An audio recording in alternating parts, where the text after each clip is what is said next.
was rushing into a hospital, until a crying little girl stopped him with 5 words that changed his life forever.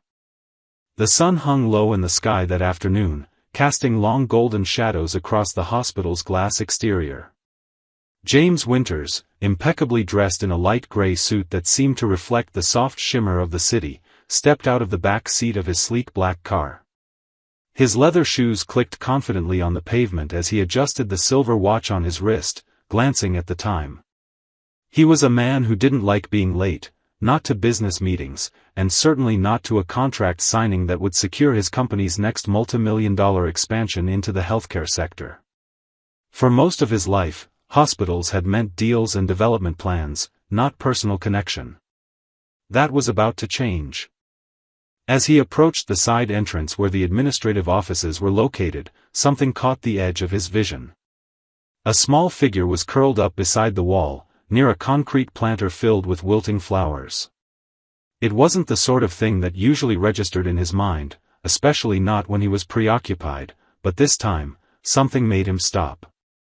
Maybe it was the stillness, or maybe it was the quiet sound of a child sobbing beneath the hum of the city. James turned and walked slowly toward the figure. As he got closer, he saw it was a little girl, no older than 5, crouched into a tight ball with her head buried in her knees and her small hands pressed over her face. She was trembling. Her brown hair fell in messy waves over her shoulders, and her thin white t-shirt was damp with tears.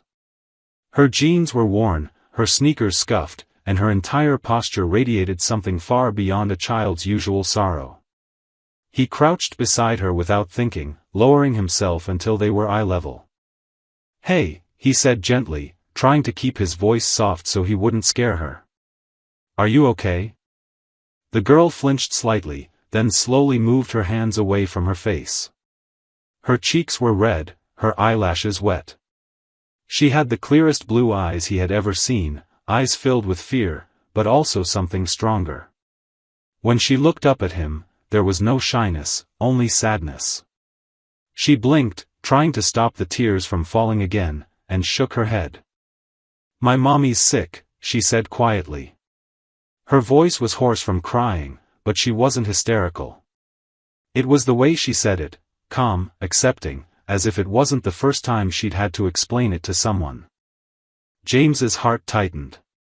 He had heard a lot of things in his career, urgent proposals, desperate investors, legal ultimatums, but nothing quite pierced like that small, steady voice. "Is she in the hospital?" he asked carefully, already suspecting the answer.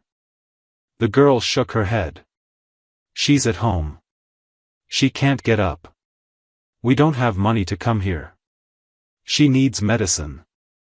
James inhaled slowly. It felt surreal. Moments ago, he had been walking toward a polished conference room to negotiate high-level agreements, and now he was kneeling on the sidewalk next to a child who was calmly telling him her mother was too sick to move. He glanced around, almost expecting someone else, anyone, to step in, to claim responsibility, to fix this. But there was no one. Just the two of them, surrounded by busy people too distracted to notice the world breaking for someone so small. He looked back at her. "What's your name?" "Lily," she answered. "Lily, my name is James," he said. "Would it be okay if I walked you home to see your mom? Maybe I can help." She hesitated, studying him with a seriousness beyond her years. After a pause, she nodded. "Okay." James stood up and held out his hand. She took it without fear. It was small and slightly cold, but she held tight, and for a moment he felt an odd weight settle in his chest, not burden, but responsibility. They walked quietly to his car. His driver, clearly confused, opened the door without a word as Lily climbed into the back seat, still clutching James's hand. As they drove away from the hospital, James canceled the meeting with a short text. The deal could wait. Whatever was happening next, he already sensed it was going to matter more than any signature ever could. The car ride was quiet, but not uncomfortable. Lily sat beside James in the back seat, her small frame tucked carefully into the leather interior, her legs swinging just above the floor. She kept her hands folded in her lap and her gaze fixed out the window, watching the city blur past them in streaks of gray and gold. James stole glances at her as they drove, trying to piece together what could have possibly led to such a young child being alone outside a hospital, calmly asking for help like she had rehearsed it 100 times. She didn't look scared anymore, just tired, like someone who had grown used to carrying weight that wasn't hers to hold. He had instructed the driver to follow Lily's directions, which were surprisingly precise. "Turn left at the blue mailbox," she had said, and then later, "There's the bakery with the green awning. We live behind that." It was a part of the city James had never really noticed: rows of old duplexes, peeling paint on the siding, broken bicycles scattered in front yards, and laundry lines that sagged under the weight of everyday life. It was clear this was a neighborhood struggling to hold itself together, and James felt out of place in his tailored suit and polished shoes, a man built for boardrooms and glass elevators. When the car came to a stop, Lily opened the door herself and stepped out with quiet confidence. James followed her up a narrow concrete path lined with cracked flower pots and overgrown weeds. She didn't need to knock. She simply turned the handle and walked in, calling softly, "Mommy, I'm home." James hesitated at the threshold before stepping inside. The air smelled faintly of dust and something medicinal, and the small living room was dim despite the afternoon light trying to push through the curtains. There were toys in the corners, a stack of unopened mail on a side table, and a couch that sagged under the weight of someone lying motionless beneath a threadbare blanket. The woman stirred at the sound of Lily's voice. Her eyes fluttered open slowly, and her head turned slightly toward the door. She was young, no older than her mid-30s, but looked worn down by exhaustion and illness. Her cheeks were hollow, her skin pale, and her dark hair clung to her forehead in damp strands. When she saw James behind Lily, confusion flickered across her face. "Who?" she began, her voice barely more than a whisper. Lily stepped beside her and gently touched her arm. "This is James. I met him at the hospital. He wants to help." The woman tried to sit up, but her body protested, and she sank back into the cushions with a wince. James crossed the room quickly and knelt beside the couch. "Please, don't strain yourself," he said. "I'm not here to cause any trouble. Lily found me, and I just want to help if you'll let me." She looked at him with wary eyes, still trying to process the situation. "Why?" she asked simply. "Why would someone like you want to help someone like me?" James didn't have an easy answer. He glanced at Lily, who had sat down beside her mother and was holding her hand. "Because your daughter was sitting outside a hospital, alone and crying. Because she told me you were sick. And because, for the first time in a very long time, I couldn't walk away." The woman stared at him a moment longer, and something in her expression softened. She closed her eyes, exhaled slowly, and nodded. "My name is Sarah," she said. James stood and looked around the apartment, trying to assess how bad things were. The place wasn't filthy, but it clearly hadn't been cleaned properly in weeks. He noticed empty prescription bottles on the table and a box of cold crackers and canned soup on the counter, likely the only food left in the house. He turned back to her. "What exactly do you need? What are you sick with?" Sarah swallowed hard before answering. "I have lupus. It's been manageable for years, but lately it's gotten worse. I can barely get out of bed most days. I had to quit my job. I can't afford the new medications, and the free clinic is full for weeks. I didn't know what else to do." James took a breath. It was worse than he'd imagined. "You need treatment. Real care. I can get you into one of the best hospitals today. I'll pay for it. Everything." Sarah shook her head weakly. "I don't have anything to give you in return." "I'm not asking for anything," he said gently. "Except maybe your trust."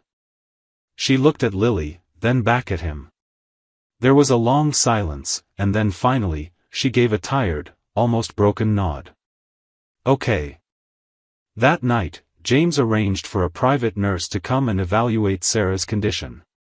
Within hours, she was admitted to a specialized care facility, and Lily, after some resistance, was allowed to stay with her new nanny in James's home, temporarily, until Sarah could recover.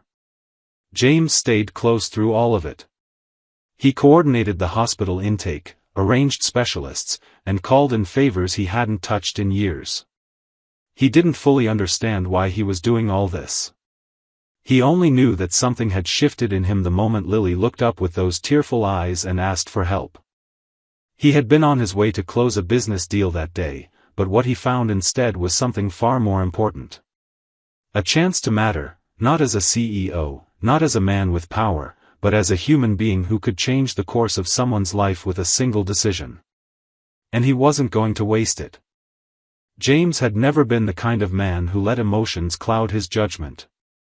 In the boardroom, he was respected, even feared, for his precision and control.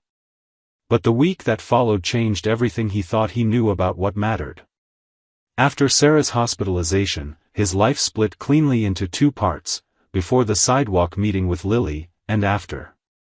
It was as though some quiet, invisible fault line had broken open under his feet, and now every step forward was rooted in a different kind of purpose. Sarah was admitted to the care unit of a private hospital just outside the city. It wasn't the biggest facility, but it was the one James trusted. He knew the chief physician personally, had supported the hospital's foundation years ago, and now found himself leaning on those old connections not for profit or prestige, but for the sake of a sick woman and her daughter who had no one else. Doctors began running tests immediately. The lupus had indeed progressed, more than she had admitted, more than Lily probably knew. Her body was in a fragile state, dangerously close to organ complications. Treatment couldn't wait, and under James's direct funding, it didn't have to. While Sarah was stabilized under the attentive care of specialists, James brought Lily home. His apartment was on the top floor of a modern glass tower overlooking the city. It had been designed for solitude and silence, dark wood floors, high ceilings, minimalist furniture. It was pristine, beautiful, and completely unprepared for a child. He realized that almost immediately when Lily walked in and looked around like she had entered a museum, not a home. Her shoes squeaked on the polished floor, and she stood still, hands folded in front of her, eyes wide. James knelt down next to her, unsure how to ease her discomfort. "It's okay to explore," he said, offering a small smile.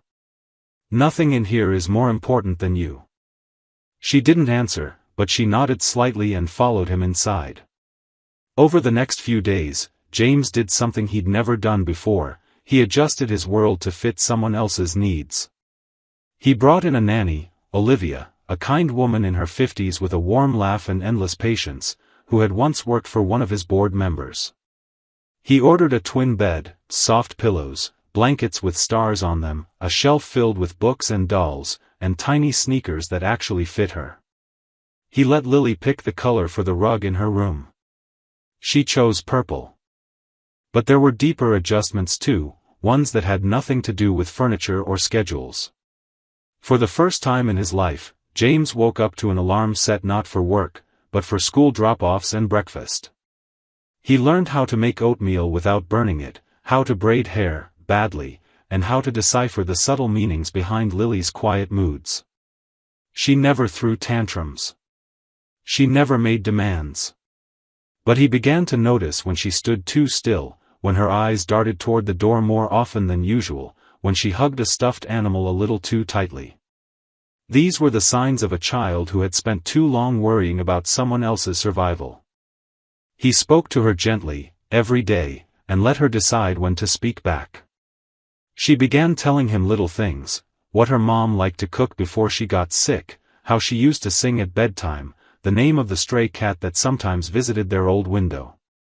One night, as he tucked her in, she whispered, "Do you think Mommy's lonely without me?" The question shattered him.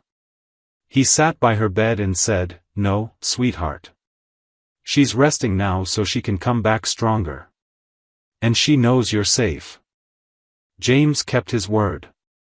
He visited Sarah nearly every day, sometimes alone, sometimes with Lily, depending on the doctor's recommendation. When he sat by Sarah's bedside, he felt the weight of something he couldn't quite name. Guilt, maybe, for the years he had spent blind to people like her, to struggles that didn't come with headlines or shareholder meetings.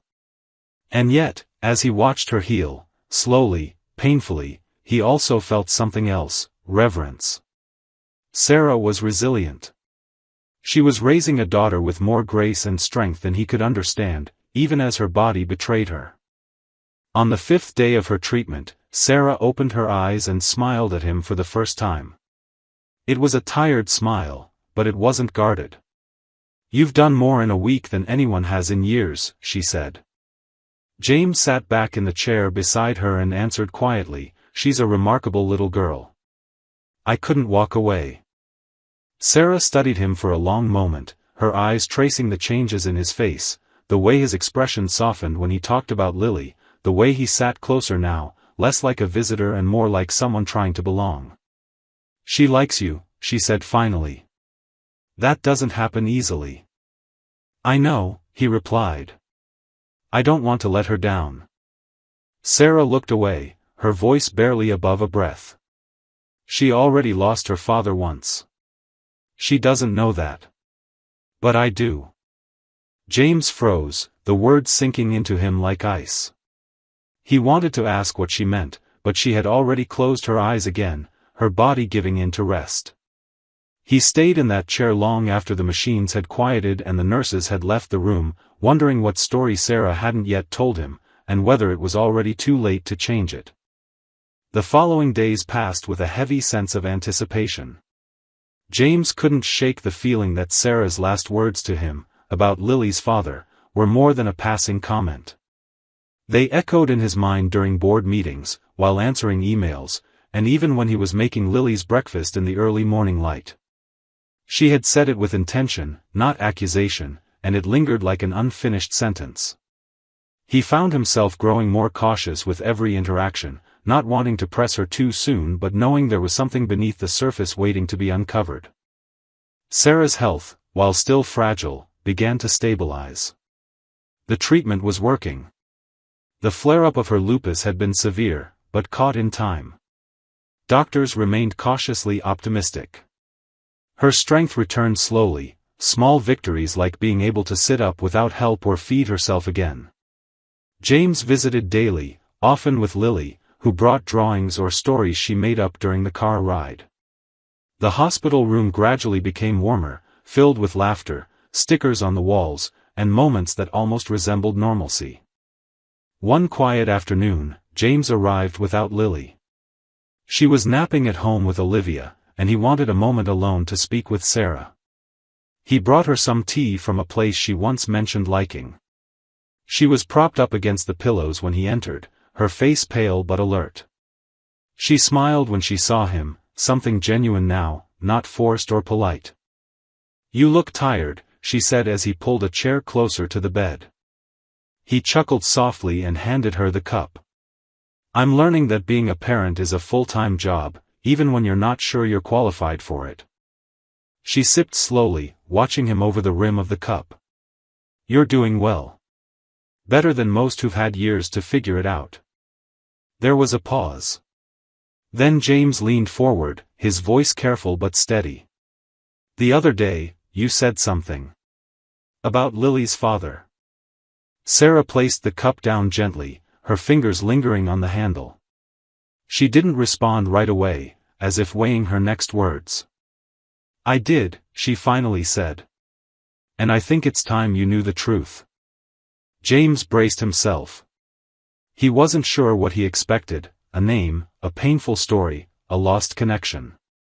But what came next unraveled his entire world. "James," she began, "you're her father." The room seemed to still, even the soft hum of the monitors fading into the background. He stared at her, not quite able to process what she had just said. "I didn't tell you back then because we weren't in each other's lives anymore. I didn't know how to reach you, and to be honest, I didn't believe you would care," she continued. "We were over.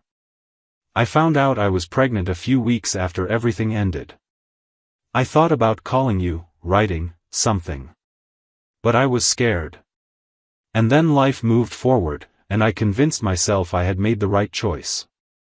James sat back slowly, the weight of her words pressing against every part of him. Memories flooded his mind, those few intense months they'd shared years ago, the way things had fallen apart, the silence that followed. He remembered walking away, thinking the relationship had simply run its course. He had no idea that something so lasting had come from it. "Why tell me now?" he asked quietly.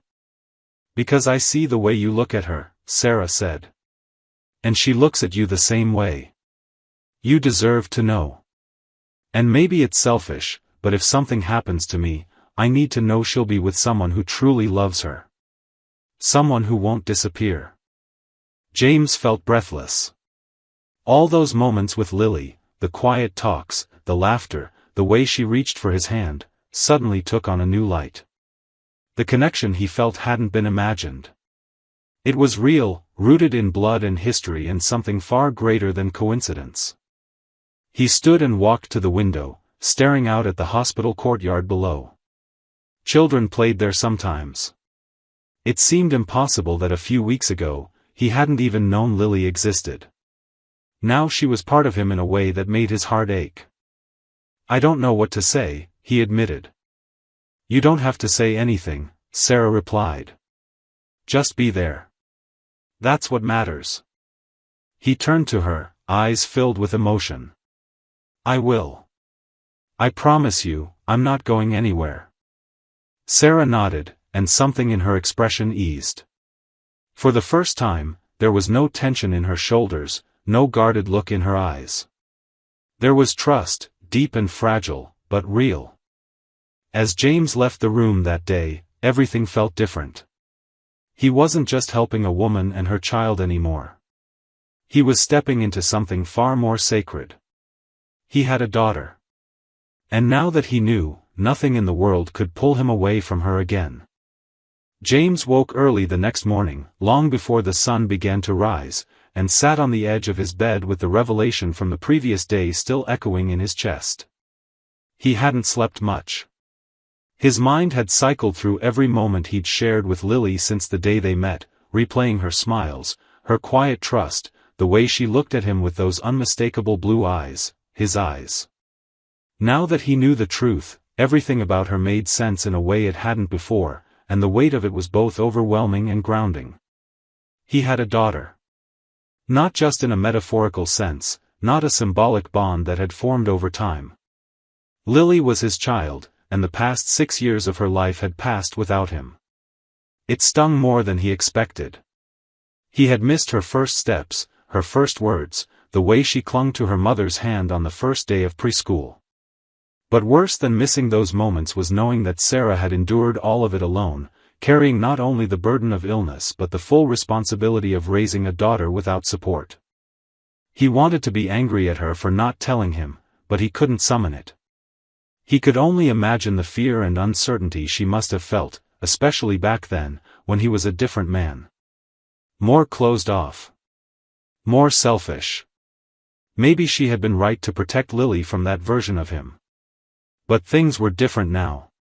He was different now. Later that morning, as Lily sat across from him at the kitchen island, spooning cereal into her mouth while still half asleep, he studied her with a new kind of wonder. She looked so small in the oversized chair, her messy hair sticking up in every direction, wearing one of the cartoon pajamas Olivia had picked out. She caught him staring and tilted her head. "Why are you looking at me like that?" she asked, her voice light and curious. James smiled. "Because I'm lucky," he said simply. She grinned back, not quite understanding but liking the answer. "I'm lucky too. Olivia says you make the best pancakes." James laughed and promised to prove it that weekend. But inside, his heart ached to say the words that now sat on the edge of his tongue, "I'm your father. I love you. I will never leave." But it wasn't time yet. Sarah had asked for space, had asked him not to rush the truth, to let Lily continue building their bond naturally until she was ready to hear it in full. And James respected that. He would wait, no matter how much he longed to say it. He spent the next few days juggling business obligations and parenting with an intensity that surprised even himself. Somehow, contracts and profit margins felt dimmer now, less urgent than teaching Lily how to tie her shoes or helping her draw dinosaurs on the living room floor. He still handled work, he had to, but his priorities had quietly shifted. His team noticed. His assistant mentioned he seemed more present, more calm, and for once he didn't brush off the compliment with a joke. He simply said, "I have something worth coming home to now." Sarah's condition improved steadily. With proper care and rest, her body responded better than the doctors had hoped. She was still weak, but she no longer looked like someone fading. Her eyes regained their alertness, her voice its steadiness. During one visit, she asked to speak with James alone while Lily played with the hospital's therapy dog in the garden. "I've been thinking a lot about what happens next," Sarah said, her fingers nervously picking at the blanket. "I can't undo the years you missed, but I want you to have the chance to catch up." James leaned forward. "I want to be in her life. Not just now. Always." Sarah nodded. "Then I think we should start preparing to tell her. Slowly. You've already become her favorite person, and I don't think it will shock her. She's very intuitive."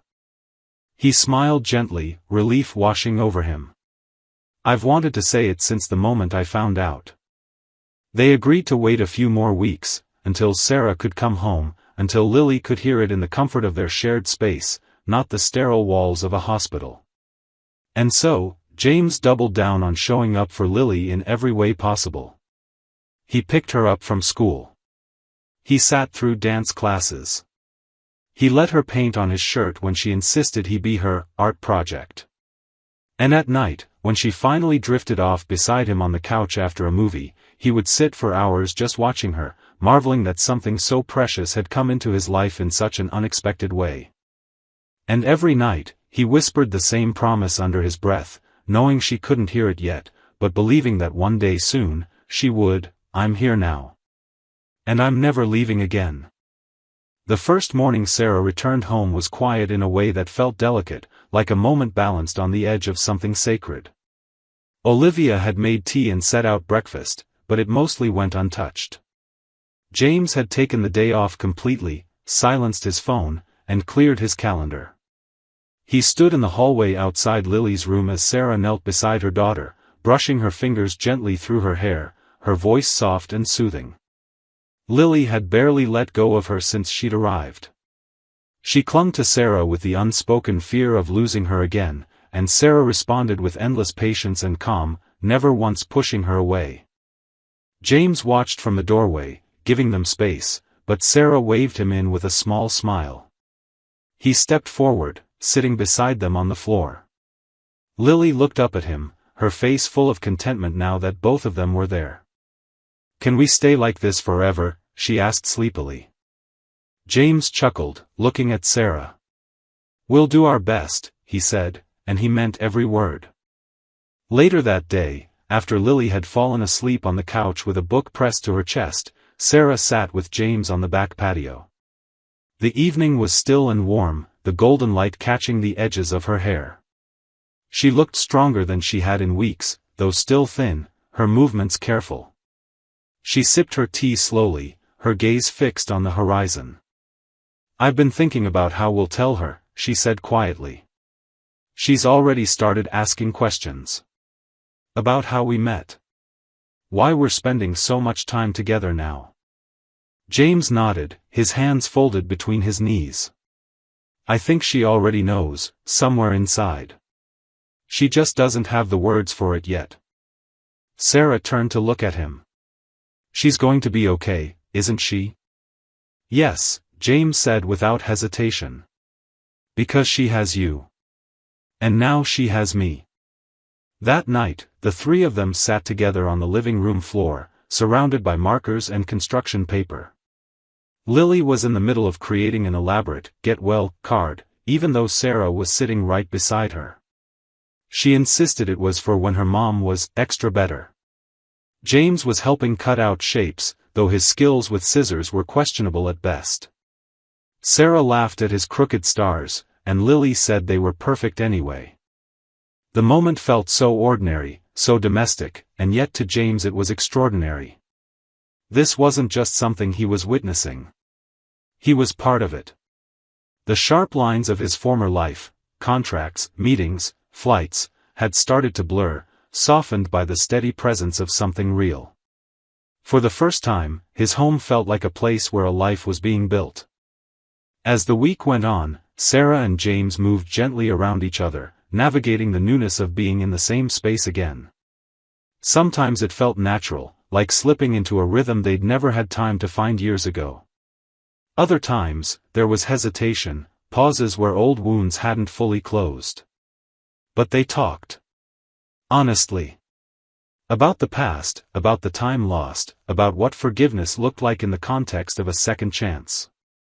James asked her if she regretted not telling him sooner, and she admitted that she had, many times.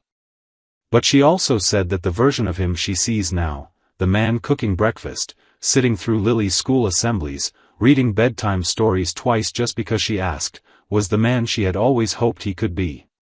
And that was enough. One evening, as Lily curled into Sarah's lap during a movie, James sat across from them, his chest full of everything he hadn't had words for. When the credits rolled and Lily had drifted off, Sarah motioned for him to sit beside her. He did. She looked down at her daughter, then up at him, and simply said, "Tomorrow." He understood. It was time. The next day would bring change. The truth, once spoken aloud, couldn't be taken back. But it would also bring clarity. And love. And a family not born of plans or perfection, but of choice, of showing up, again and again, for the people who needed you most.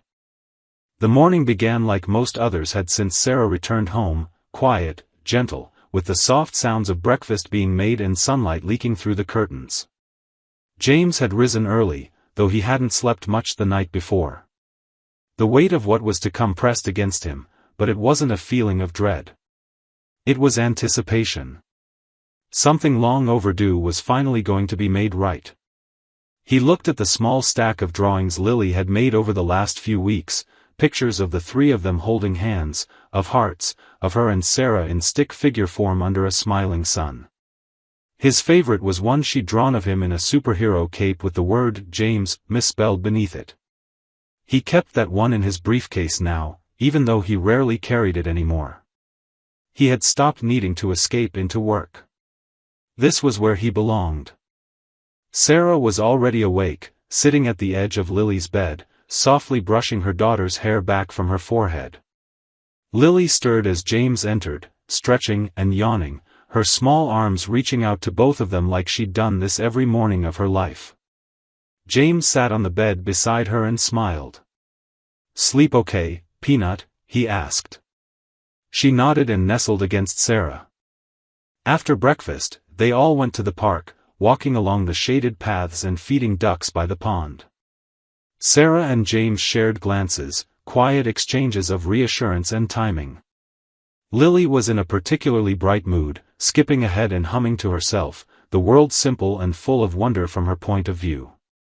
When they returned home, James suggested they sit in the living room and talk for a bit before lunch. Lily flopped onto the couch, kicking off her shoes and wrapping herself in a blanket. James sat beside her. Sarah sat across, her eyes steady, her voice calm. "Sweetheart," Sarah began, "can we tell you a little story today? About us, about something special?" Lily blinked, curious but not alarmed. "Okay," she said, hugging her knees to her chest. James took a slow breath, searching for the right words. "Do you remember when we met? Outside the hospital?" Lily nodded. "You found me when I was crying." "I did," he said gently. "And I've been with you ever since because I care about you so much. But there's something even more important I want you to know." Something we didn't tell you before because we were waiting for the right moment. Lily tilted her head, watching him closely now. You know how you've always just called me James, he said, his voice soft.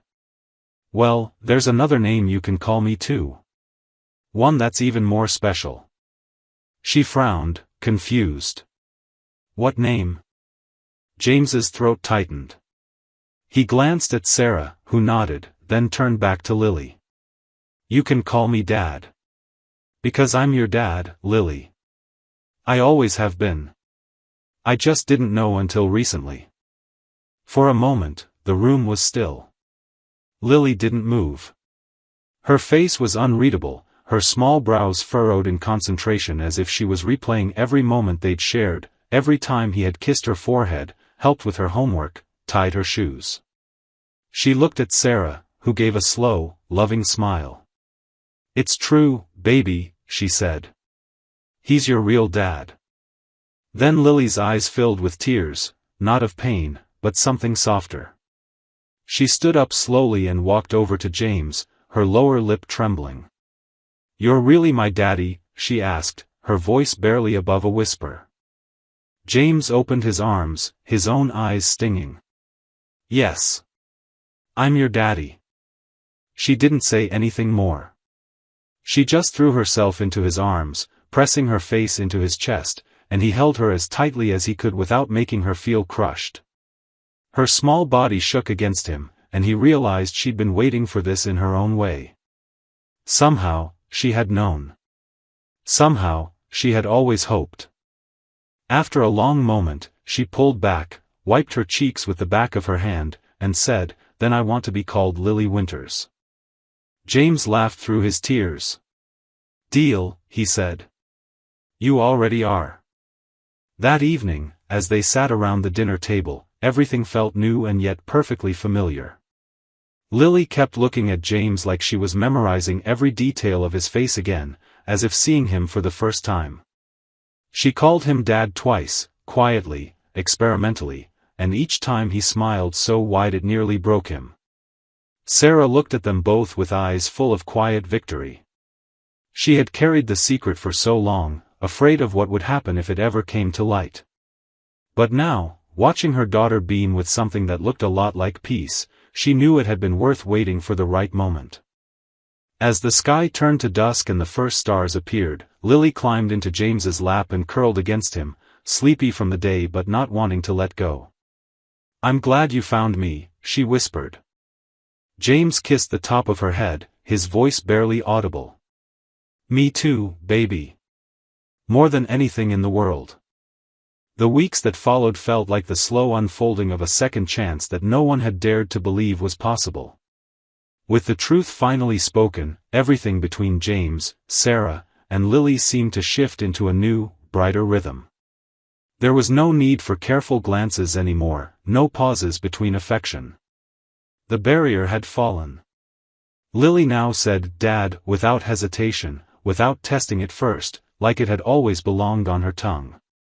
And James, who had spent most of his adult life believing he would never have a family of his own, now found his life shaped by tiny hands tugging at his sleeve, by giggles echoing through hallways, and by the quiet comfort of Sarah sitting beside him at the end of every day. Sarah was healing faster now. Being home, surrounded by love, gave her energy no medicine had been able to provide on its own. She cooked again, slowly at first, leaning on James for support, laughing as he clumsily chopped vegetables or burned toast. She took short walks with Lily, started drawing again, something she hadn't done in years, and filled her sketchbook with scenes of their new life, a park bench with 2 pairs of shoes underneath, a child's smile, James's hand holding Lily's. The drawings were soft and imperfect, but full of meaning. James had renovated one of the guest rooms into a space for Lily, a real room, with walls painted the color of sunrise, shelves for her growing collection of books, and a ceiling light shaped like a cloud. She decorated it herself, pinning up paper stars and messy finger paintings. It wasn't polished or coordinated like the rest of the house, but it was alive. And now, so was the home. Every Friday night became tradition, pizza on the living room floor, a movie, and the three of them piled onto the same couch with Lily squeezed between them like the center of their universe. Saturdays were for pancakes and lazy mornings, sometimes museum trips or park picnics, and Sundays were for walks and quiet talks where James and Sarah discussed the future in soft tones while Lily skipped ahead, chasing butterflies or pretending the sidewalk was a secret path. They were simple things, ordinary things. But to James, they were everything. One evening, as Lily lay sleeping, curled in a blanket on the sofa, Sarah and James sat on the balcony with warm mugs in their hands and the city lights glittering below. Sarah leaned into him, her head resting against his shoulder, her fingers laced through his. For a long time, they didn't speak. They didn't need to. But eventually, she turned to him, her voice barely louder than the wind. "You know, I used to dream of this life. Not exactly like this, of course. I never imagined we'd come together in such a strange way, but the feeling of it. The peace. The safety. The love. And for a long time, I thought it was impossible. That people like me don't get stories like this." James kissed the top of her head gently. "Maybe we don't get perfect stories," he said. "But we get real ones.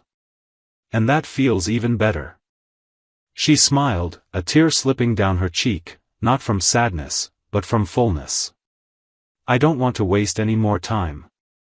"Neither do I," he replied. And he meant it. The man who once built his identity around control, solitude, and success now measured his days by bedtime hugs and breakfast requests, by the way Sarah smiled at him across the dinner table, by how Lily squeezed his hand when she was tired or nervous or just wanted to be close. He had gained something that couldn't be bought or won, something that had taken root in the cracks of his old life and grown wild, beautiful, and real.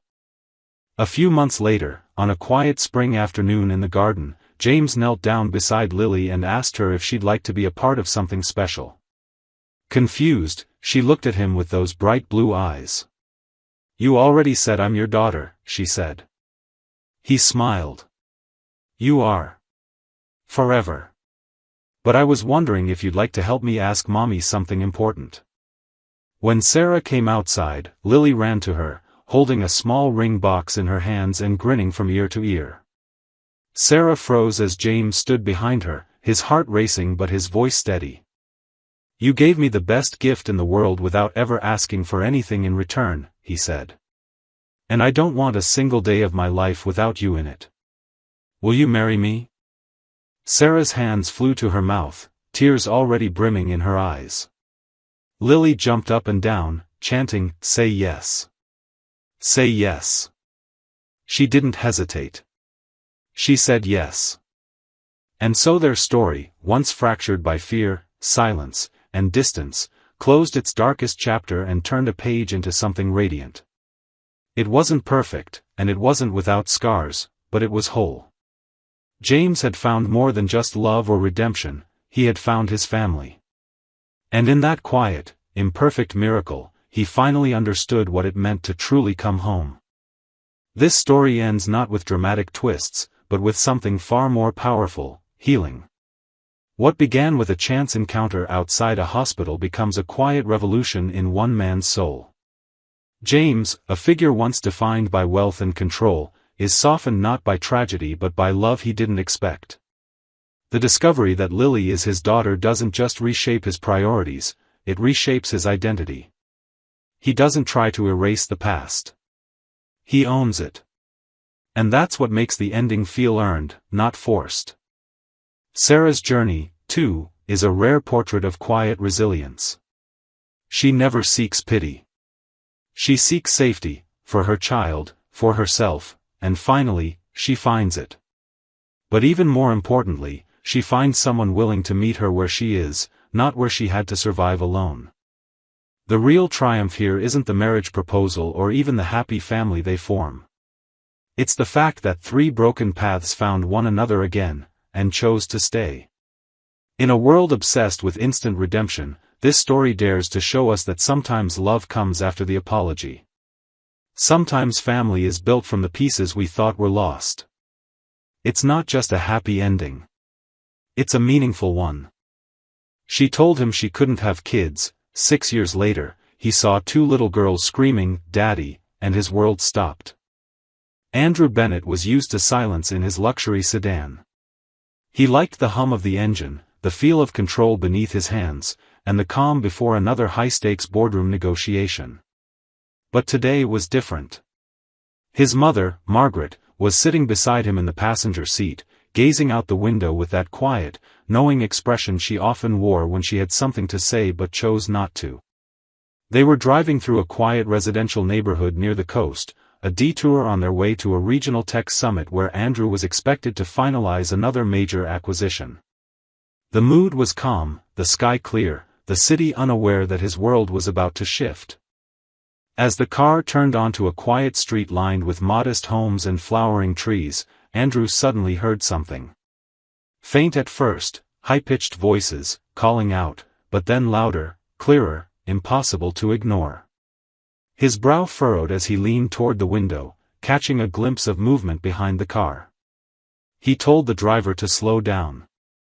Two small girls, around 5 years old, were sprinting after the vehicle. They were identical in appearance, both had bright blonde hair bouncing in ponytails, one wore a pink dress and the other a red one, and they both had sneakers on their feet. Their voices rang out again, higher and more urgent this time, "Daddy! Daddy, wait!" The car came to a stop. Andrew pushed the door open and stepped out slowly, completely stunned. He turned to face them as they approached, their little faces red from running, but eyes full of unmistakable joy and expectation. "Are you talking to me?" he asked, barely able to get the words out. They nodded eagerly, out of breath but smiling wide. Before he could say another word, he glanced back at the car, at his mother, and what he saw froze him more than the girl's words. Margaret was smiling. Calmly. Softly. As if this was exactly what she'd been expecting. He turned to her, confusion and disbelief twisting inside his chest. "Mom, what is this?" he asked, voice low, almost afraid to hear the answer. She didn't respond right away. Instead, she opened her door and stepped out into the sunlight, walking toward the girls with a gentleness that betrayed familiarity. She knelt down, opened her arms, and the girls ran to her like they had done it 100 times. Andrew stood there, speechless. The pieces didn't make sense. Why would they call him Daddy? Why would they know Margaret? And why was she not shocked at all? His mother finally looked up at him with eyes that had carried a truth for far too long. "Andrew," she said quietly, "they're yours." It didn't register at first. His brain tried to reject the words, rewrite them, rationalize them into something else. But when he looked at the girls, really looked, he saw it. The shape of their faces. The eyes. The slight curl in their smile. He saw himself. Everything else faded, the street, the summit he was supposed to attend, the polished image of success he had built. All that remained was the crushing weight of a truth he had never imagined: he had daughters. Two little girls who had just chased down a car to call out to a father they had never met. And his own mother had known all along. The car ride that followed was silent, but not the kind of silence Andrew usually welcomed. It was thick, pulsing with questions he didn't know how to ask and answers he wasn't sure he wanted to hear. The girls had climbed into the back seat cheerfully, as if it were the most natural thing in the world to be picked up by a father they'd never met. Margaret sat next to him with her hands folded neatly in her lap, still calm, still quiet, her expression unreadable. Andrew gripped the steering wheel harder than necessary, knuckles white, his breath shallow as his thoughts raced far ahead of the road. They arrived at Margaret's home, a warm, well-kept house in the suburbs that he'd visited countless times, but which suddenly felt unfamiliar. The girls, Lily and Luna, Margaret told him their names, ran inside without hesitation, clearly comfortable, as though they had spent many afternoons there. Andrew followed slowly, his chest tightening as he stepped through the door. The house smelled like chamomile and old books. A toy bunny lay forgotten on the couch. Crayons were scattered across the kitchen table. Everything inside screamed of childhood and innocence, and yet he felt like a stranger walking into someone else's life. Once the girls were settled with a snack in the living room, Andrew turned to his mother, the weight of his confusion finally spilling over. "You need to tell me everything," he said, trying to keep his voice from shaking. Margaret nodded and gestured for him to sit down at the kitchen table. She made tea, like she always did when something was difficult, but this time he couldn't bear the normalcy of it. She began slowly, carefully. She told him about the day she saw Hannah, his ex-girlfriend, the one he had left 6 years ago in what he thought was a final decision. Margaret had gone to a local farmer's market when she spotted a woman who looked far too much like someone she used to know. At first, she wasn't sure. But then she saw the children. 2 girls, so identical, so familiar, it took her breath away. They were tugging at Hannah's dress, asking for strawberries, and when Margaret walked closer, there was no more doubt. It was Hannah. And those girls, they looked just like Andrew had at their age. She didn't approach her that day. She watched from a distance, uncertain, shaken. But the image haunted her. So she returned the following weekend. This time, she spoke. Hannah was guarded at first, unsure whether to trust her. But eventually, as the weeks passed, they met again. Over coffee, over short conversations while the girls played nearby. And little by little, the truth came out. Hannah had been pregnant when Andrew left. She hadn't known at first. And when she found out, she was terrified. Terrified he would reject her again, that he would say she was trapping him, that he'd walk away a second time. So she kept it to herself. She made the choice to raise them alone. She never asked for money, never reached out, never told a soul connected to Andrew, except, now, Margaret. Andrew sat still as stone as his mother spoke. He wanted to shout, to demand why she hadn't told him the moment she found out. But as he looked at her, he saw the emotion in her eyes. She had been carrying this truth for months, trying to find the right way, the right moment. And maybe, deep down, she hadn't told him sooner because she was afraid too, afraid of what he'd say, afraid he'd reject them the way he once rejected Hannah. "I didn't want to push you," Margaret said gently, breaking his thoughts. "But when I saw those girls, I knew you had to be in their life. You're not the man you were back then, Andrew. You've changed. You deserve to know them. And they deserve to know you." He covered his face with his hands, overwhelmed. His mind spiraled with images, Hannah, alone, scared, raising 2 babies while he had been building his empire, thinking he had left the past behind. But the past hadn't left him. It had just been waiting to be found, in 2 tiny voices calling, "Daddy," behind a car. He asked one final question that evening, voice low, almost broken. Is Hannah okay?" Margaret hesitated before answering. Then she looked him in the eyes and said, "No. She's sick, Andrew. That's why she finally let me talk to the girls about you. She's running out of time." And with that, everything inside him shifted. The guilt. The fear. The hesitation. It all collapsed under the weight of something stronger, the undeniable need to make this right, before it was too late. Andrew couldn't sleep that night. He lay in his bed staring at the ceiling, the room dark except for the dim city lights filtering through the curtains. Every time he closed his eyes, he saw their faces, Lily and Luna, smiling, breathless, running toward him like he was someone they had always known. But he wasn't. He hadn't been there.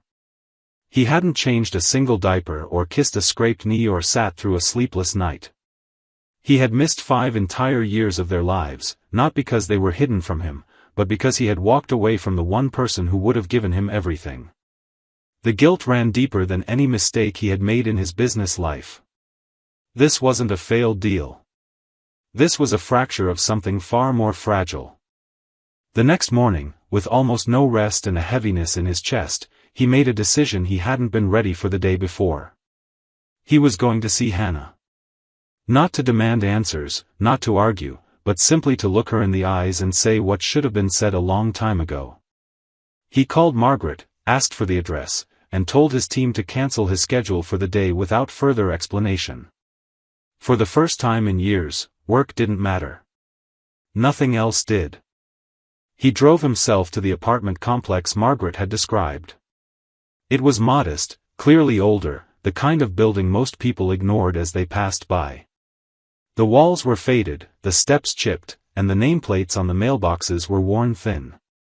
But it wasn't the condition of the place that struck him, it was the thought of Hannah living here, quietly raising his children alone while he had been sitting in penthouses and conference rooms. His chest tightened with every step up the stairs. He paused in front of the door, unsure what to expect, unsure what to say. Then he knocked. It took a few seconds before the door opened just a crack. Hannah's eyes appeared first, still the same rich hazel he remembered, still steady, but now surrounded by exhaustion. She opened the door fully when she saw him, and for a moment neither of them spoke. There was no anger in her expression, no dramatic reaction, just quiet surprise and something deeper, caution, maybe even sadness. "Hi," he said, his voice almost too soft to hear.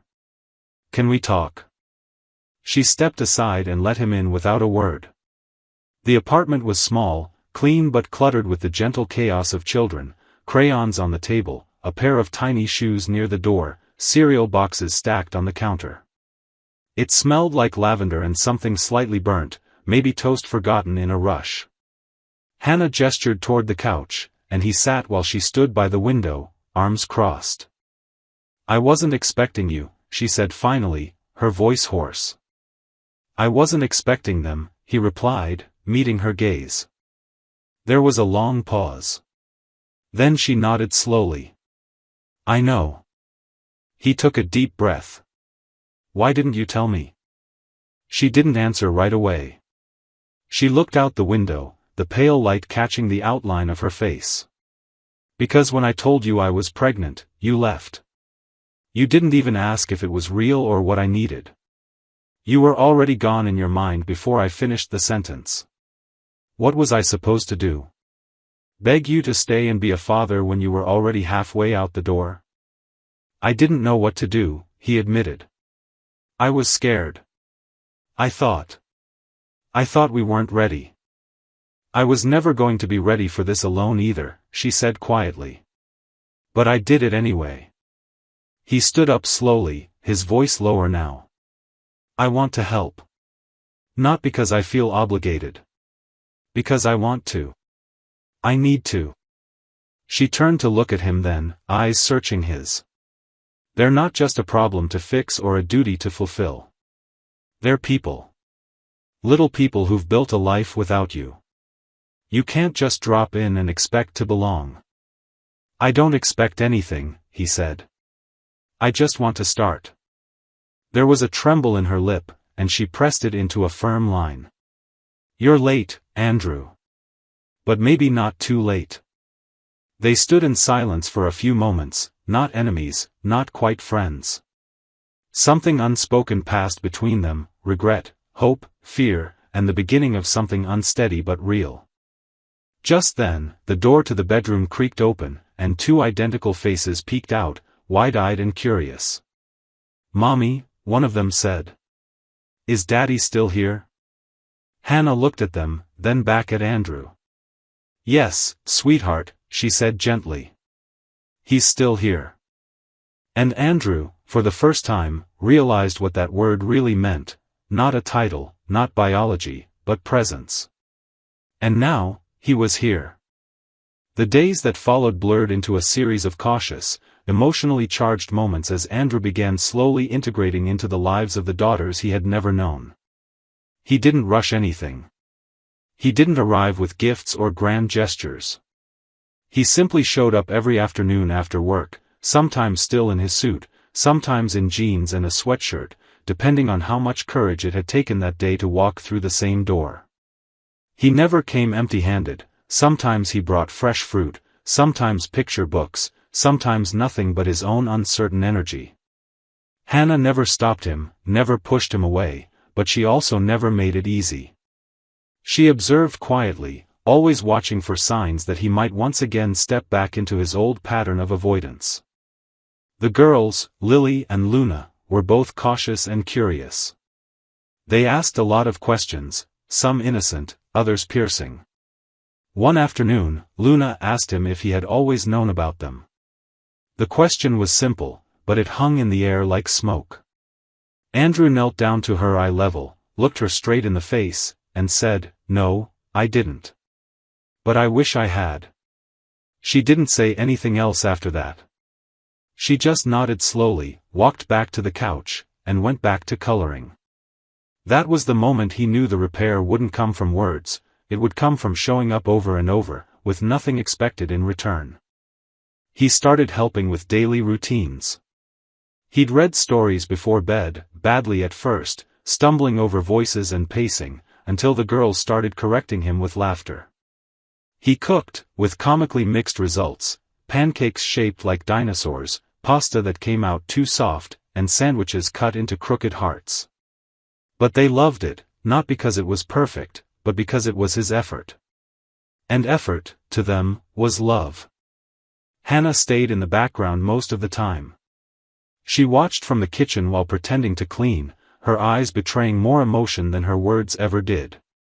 She was tired, exhausted, really, and some days she could barely stand for long without needing to sit down.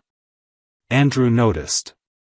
He didn't comment on it, not directly, but he began picking up more and more of the slack, folding laundry without being asked, offering to walk the girls to preschool when her joints were too stiff in the mornings, sitting with her in silence after the kids were asleep just so she didn't have to be alone with her fear.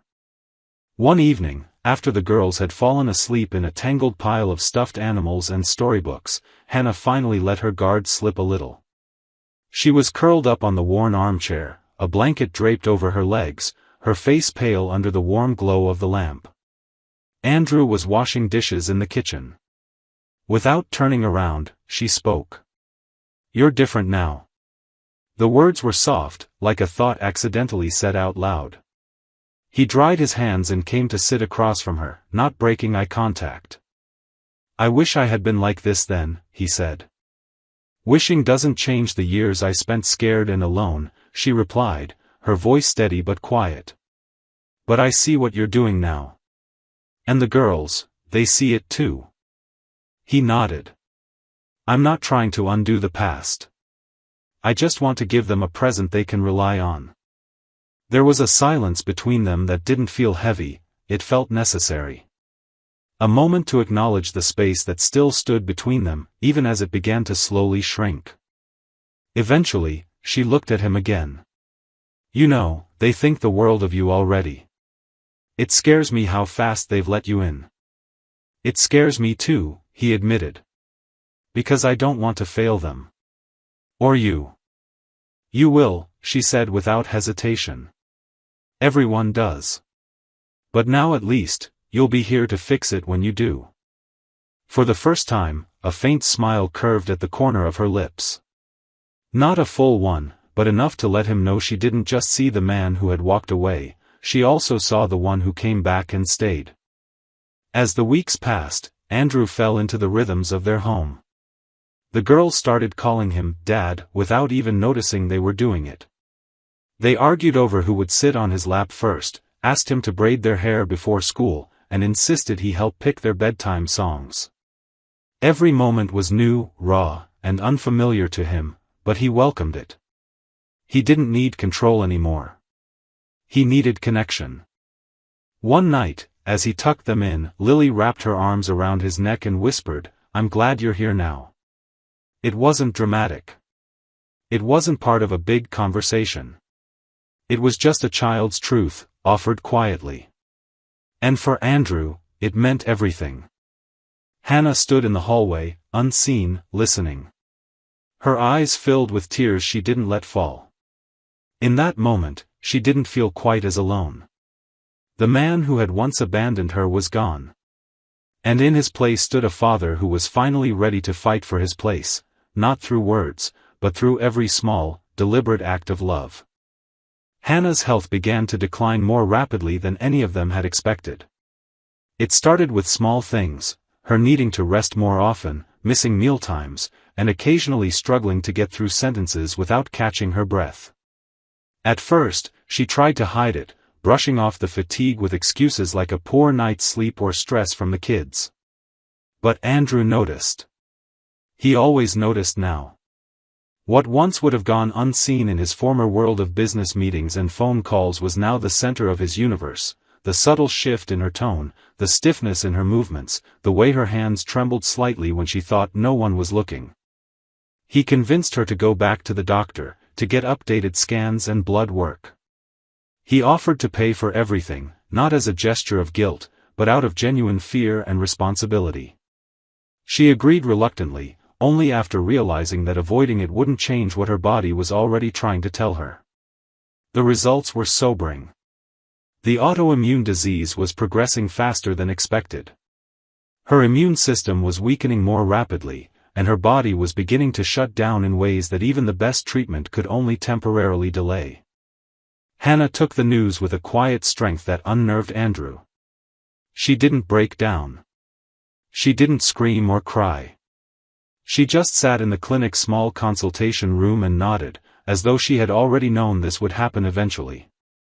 Andrew, on the other hand, felt like the ground had been ripped out from beneath him. As the doctor laid out the plan for palliative care, possible options for extending her quality of life, and long-term support, Andrew couldn't hear anything except the deafening realization that he might lose her again, but this time forever. That night, after the girls had gone to bed and the house was quiet, Andrew sat with Hannah at the kitchen table. She held a mug of chamomile tea in her hands, though she barely sipped from it. The warm light made her look even more fragile, her skin too pale against the soft glow. He wanted to say something, to offer comfort or solutions, but everything felt inadequate. Finally, she broke the silence. "I'm not scared of dying," she said, not looking at him. "I'm scared of what happens to them when I'm gone." Andrew's throat tightened. He reached across the table and took her hand, something he hadn't done since they were together years ago. Her fingers were thinner now, colder, but still strong in their own way. "You're not going to face this alone," he said, and for the first time, he wasn't just offering support, he was making a promise.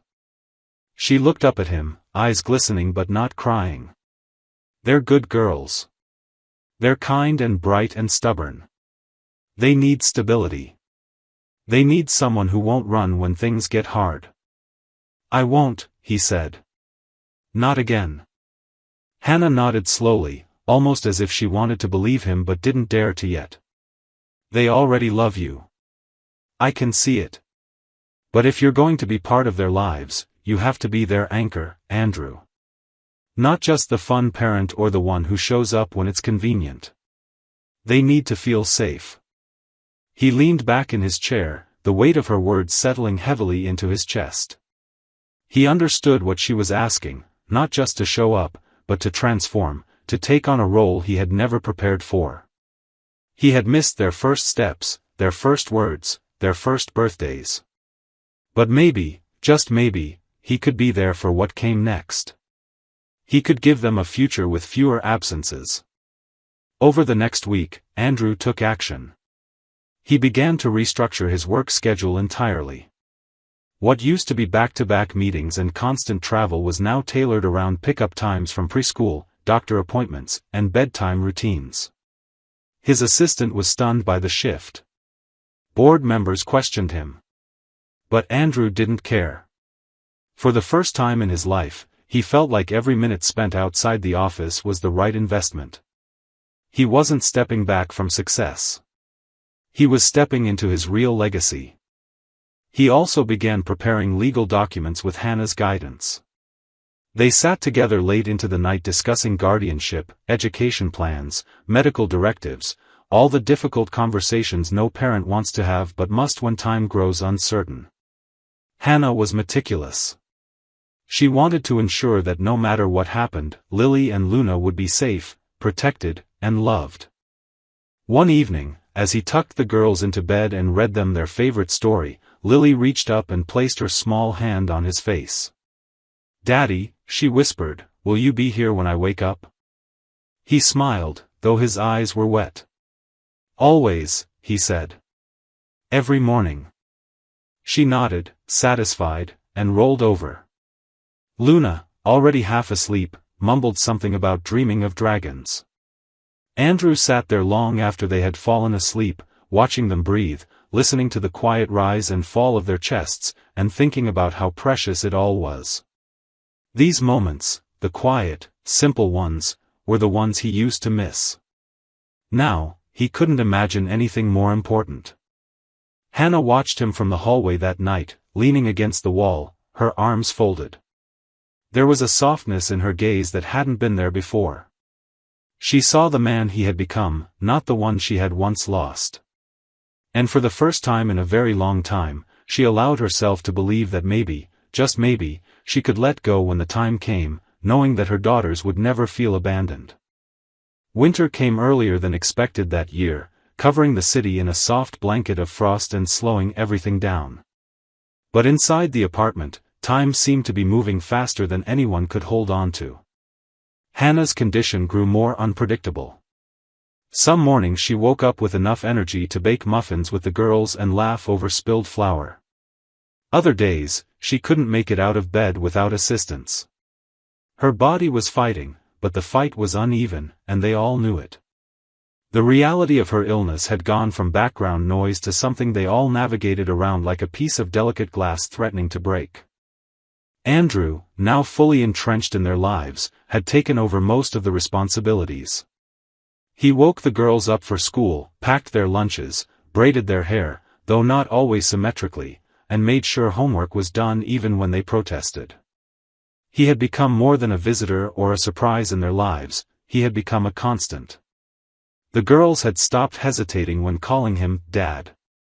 It came naturally now, even when they were upset or sleepy, and he felt a quiet ache in his chest each time they said it, knowing how much of their beginnings he had missed but also how much they were letting him in anyway. Hannah watched it all unfold with a bittersweet sense of peace. She had fought so hard to shield the girls from the chaos of instability and disappointment, and now, with every passing day, she saw how safe they felt in Andrew's presence. It wasn't just the way they laughed more or how they rushed to show him their drawings, it was the trust in their eyes when he promised he would be back, and they believed him. Trust wasn't something you could teach a child to give. It was earned, piece by piece, moment by moment.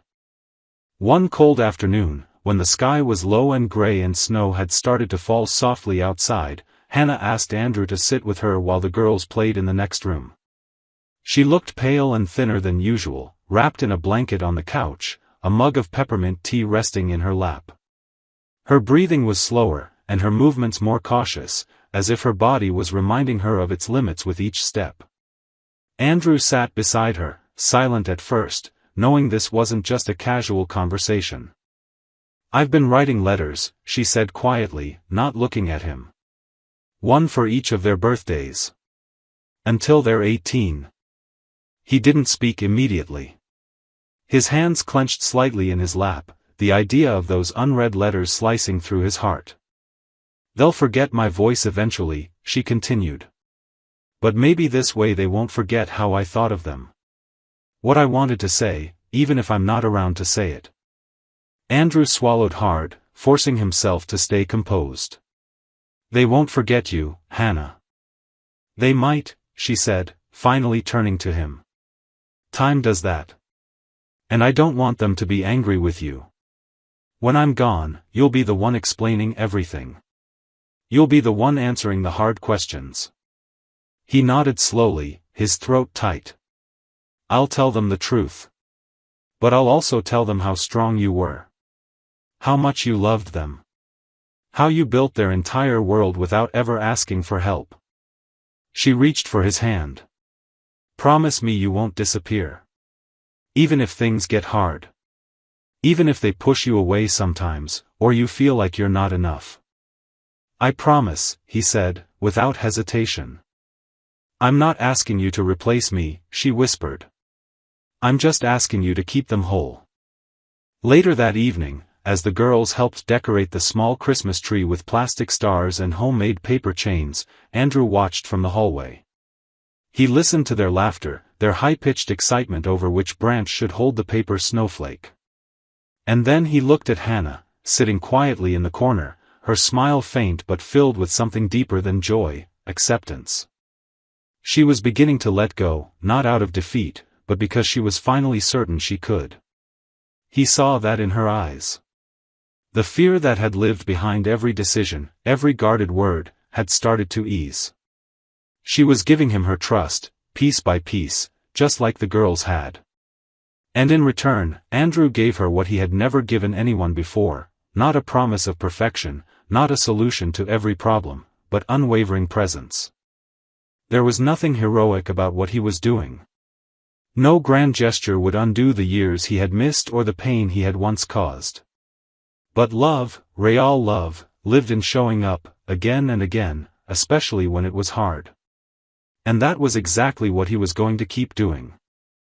The transition into the new year arrived quietly, with snow still piled on sidewalks and the days shorter than they should be. Life in Hannah's apartment had settled into a bittersweet rhythm, one shaped by quiet resilience and unspoken understanding.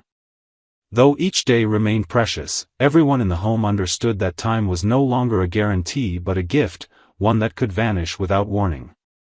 Andrew now spent nearly every moment outside of work with the girls, and he worked less and less with each passing week. His business had taken a back seat not because he was abandoning success, but because he was finally defining it differently. Every morning began the same way. He woke the girls, helped them get dressed, packed their lunches with notes scribbled on napkins, and walked them to school hand in hand. They talked about everything and nothing, what color the sky was that day, whether fairies could survive in the snow, and what they wanted to be when they grew up. He listened closely, responding with a patience and warmth he never knew he had, learning slowly how to be the father they needed. In those conversations, he discovered what he had missed all those years, not milestones, but moments. Hannah, though weaker, remained the emotional heart of their little family. She rested more now, sometimes sleeping through entire afternoons, but she was always present when it mattered. On good days, she helped with homework or supervised messy art projects at the dining table. On bad days, she simply watched from her bed, her face both proud and aching as she listened to her daughters laugh in the next room. Andrew made sure she was never alone. He sat with her at night while she slept, brought her books even when she was too tired to read them, and memorized the sound of her breathing out of fear that one night it might stop. One evening, after putting the girls to bed, Andrew found Hannah awake, her eyes on the ceiling, lost in thought. He pulled a chair to her bedside and waited. After a few minutes, she whispered, "They're going to be okay, aren't they?" Her voice was steady, but Andrew could hear the fragility behind it. He reached for her hand, holding it gently in his. "Yes. They will. I'll make sure of it. I wish I had more time," she said. "I want to see them grow up. Graduate. Fall in love. I want to be there for everything." Her voice cracked on the last word, and she turned her face slightly away, trying to compose herself. Andrew didn't speak right away. He knew there was nothing he could say that wouldn't feel hollow in comparison to what she was losing. Instead, he leaned closer and said quietly, "They'll carry you with them. Every step. I'll make sure they know your strength. Your love. Your story." That night marked a shift between them. There was no longer hesitation or resentment.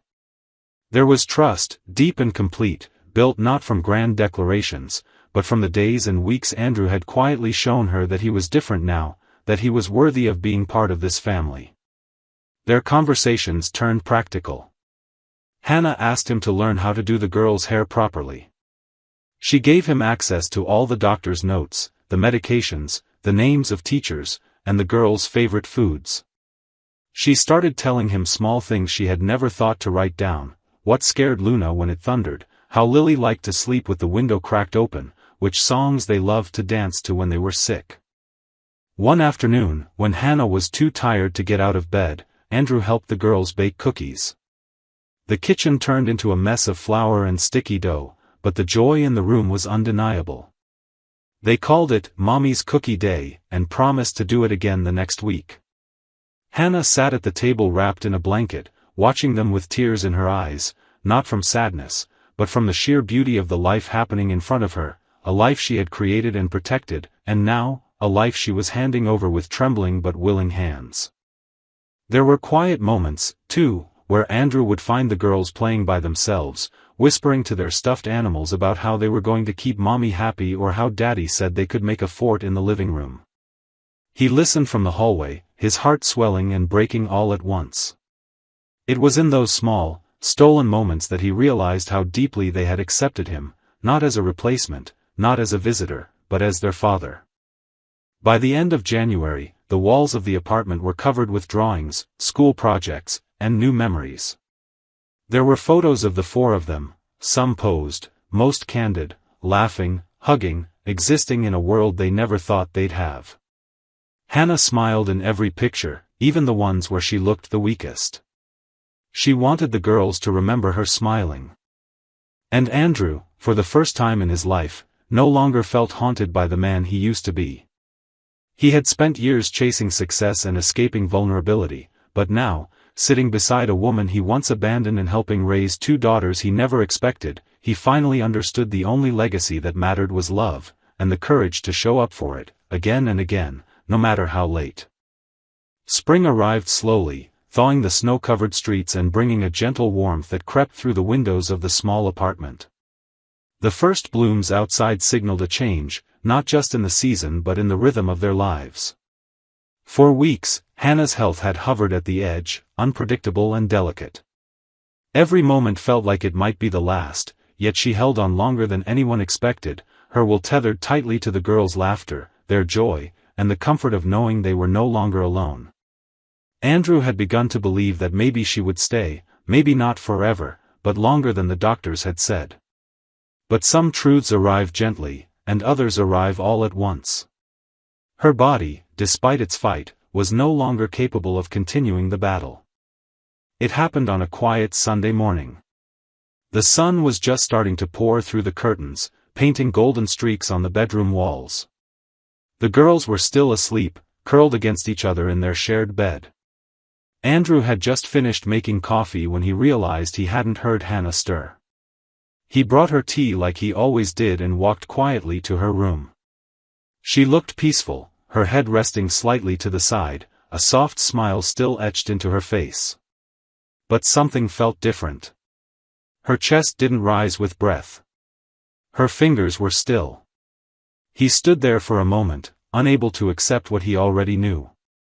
Then he sat beside her and took her hand in his, whispering her name once, twice, as if the sound of his voice might anchor her to this world just a little longer.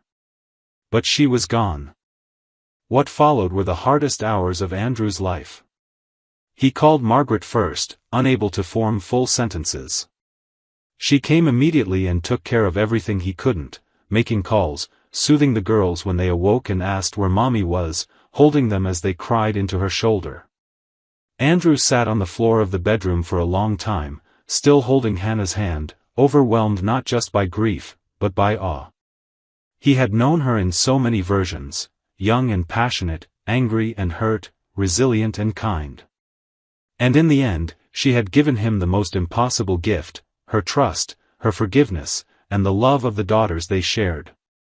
The funeral was small, just family and a few close friends. The girls wore white dresses and carried lilies. Andrew spoke, not with practiced words, but from a heart that had finally learned to break open. He spoke of the woman who had raised their daughters with strength and grace. He spoke of mistakes and second chances, and how Hannah had taught him that redemption wasn't about erasing the past, it was about showing up for the future. In the months that followed, the apartment grew quieter, but never empty. Lily and Luna filled it with music, laughter, and questions that only a child could ask. Margaret stayed often, helping where she could, but Andrew took on everything else, not as a burden, but as a privilege. He learned to do hair with ribbons. He packed snacks with care. He helped them through nightmares and stage fright, through skinned knees and picture days. He became not just their father, but their world. One summer evening, as they sat on the balcony eating popsicles, Luna looked up at him and asked, "Are you still sad about Mommy?" He didn't answer right away. Then he said, "Yes, but it's a different kind of sad now. It's full of love, not pain." Lily leaned against his shoulder. "Mommy said you'd take care of us." He kissed the top of her head. "And I always will." Years later, the drawing still hung on the walls, faded but intact. The bedtime stories grew more complex. The girls stopped needing help brushing their teeth, but they never stopped asking him to check the closet for monsters. They still celebrated Mommy's Cookie Day once a month. And every time they sang, danced, or laughed too hard, Andrew swore he could still feel Hannah's presence, soft, proud, and at peace. Love had not erased their loss, but it had filled in the empty spaces. It had created a home where there had once been brokenness. And through that love, Andrew had become something more than a father. He had become the man Hannah had once believed he could be. The girls called him Daddy every day, not out of habit, but because he had earned the name through every moment he stayed when it was hardest. Through every whispered promise he kept. Through every morning he showed up, simply and fully, with love. The ending of this story carries the kind of emotional weight that doesn't scream, it lingers. It's not about a perfect redemption arc or a neatly tied-up happy ending. It's about growth born out of grief, and love that takes root after pain has done its damage. Andrew's transformation isn't instant or cinematic, it's slow, quiet, and deeply human. That's what makes it believable. He doesn't become a hero because he swoops in to fix everything. He becomes one because he chooses to stay, to face the consequences of who he was, and to build something better, not for himself, but for the daughters who gave him a second chance without even knowing it. Hannah's departure doesn't feel like a tragedy, it feels like a passage. Her story ends not in silence, but in trust. She let go because she knew the girls would be loved.